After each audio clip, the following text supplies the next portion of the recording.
goes to 45. Gihakot sa dakbayan sa Karkar ang mga awards ug premyo sa Pasigarbo sa Sugbo Festival of Festivals, gikan sa Festival Queen, street dancing, grand showdown ug uban pang mga special awards. Malampusong nadipinsaan sa Kabkaban Festival sa Dakbayan sa Karkar ang titulo isip kampyon sa Best in Ritual Showdown ni adtong Domingo didto sa Cebu City Sports Center.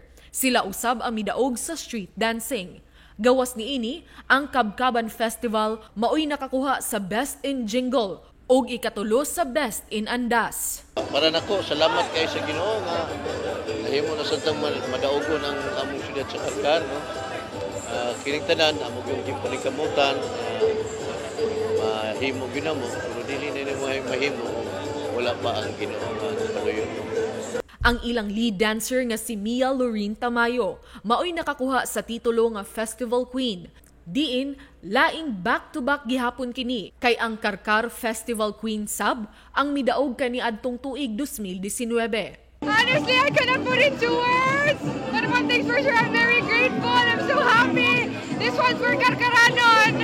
Wa ko nag-expect. I didn't expect to win. Kay on the first place, ang ako yung purpose is to give halad and offering dance to Venerable Theophil Kamamot and to our patron saint St. Catherine de Alexandria. Samtang nangharus usab ang Sugat Kabanhawan Festival sa lungsod sa Minglanilla nga maoy midaog sa Best in Andas, Best in Festival Costume ug nakaangkon sa ikaupat nga pwesto sa Street Dancing ug sa Ritual Showdown. Samtang ang Hinulawan Festival sa Dakbayan sa Toledo maoy nakakuha sa ikaduhang premyo sa Pasigarbo sa Sugbo Grand Showdown. Matag tuig nagkanindot ang performances sa mga contingents. Alang ni Gobernador Gwen Garcia nga ang gipakita sa 50 ka mga contingents nga misalmot karong tuiga kay pang world class. Karong tuiga naningkamot gayud nga makapasundaya og tagsa-tagsa nila ka mga festivals. Nasayod ko kagahapon naglisod ang mga judges. Kay one festival after another, truly, we could say, showcase the best of the Cebuano culture, creativity, and artistry. Truly, tanan, world-class ang 50 ka festivals.